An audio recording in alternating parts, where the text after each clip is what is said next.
Kembali di gestur, Mbak Vita, Anda pernah kepikir nggak bahwa Anda menerima uang yang kemudian relatif besar begitu?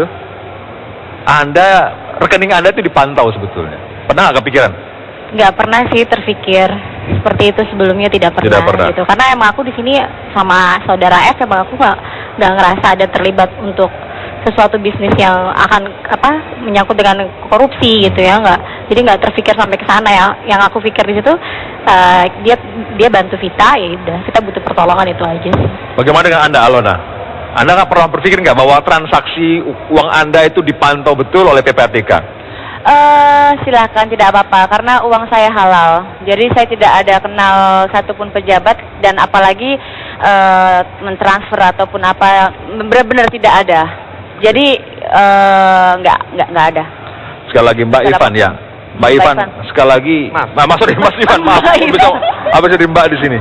Mas Ivan, ya, ketika bicara tentang artis sekali lagi, nilai kontrak yang relatif bisa kemudian yang satu nilai 5 juta, yang satu 500 juta karena mungkin jangka panjang begitu. Apakah PPATK kemudian bisa bertindak begini? Pokoknya ini aneh nih, gue periksa. Aneh nih, gue periksa. Artinya bahwa PPATK sedang playing God. Enggak seperti itu ya, sama sekali tidak bisa diterjemahkan ke arah sana ya. Jadi begini, kecurigaan itu kan datangnya dari pihak perbankan, kecuali yang 500 juta tadi, itu transaksi tunai. Jadi pada saat bank itu mengatakan sebuah transaksi itu mencurigai, nah kemudian dicari oleh PPATK. PPATK bisa mengklasifikasikan semua dokumen, semua laporan yang masuk pada PPATK. Klasifikasi maksudnya? Klasifikasi ada yang urgent, misalnya yang dicurigai itu high profile, atau political exposed person, atau siapalah gitu ya, yang jumlahnya terlalu besar, 100 miliar, 200 miliar, dan segala macam, itu bisa kemudian cepat kita lakukan semacam analisis ya, analisis atau kemudian pemeriksaan. Tapi Mas, ini yang menarik adalah sebenarnya ini, sepanjang diskusi tadi kan Mas dan teman-teman ini kan bicara masalah dana, ya kan?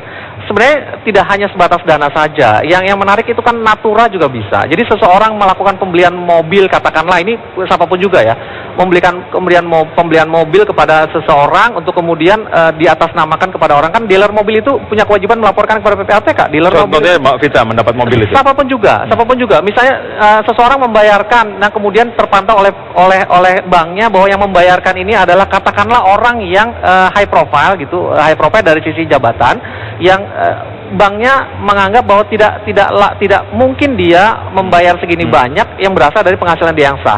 Itu pasti akan dilaporkan kepada PPATK. Kalau misalkan mobilnya di bawah angka 300 juta juga dipikir aneh. Enggak, kalau 300 juta nanti lari-larinya kan ke mencurigakan atau tidak. Mbak Vita mobilnya Honda Jazz yang ditarik kalau tidak salah ya. Honda Jazz hanya 200-an sekian gitu.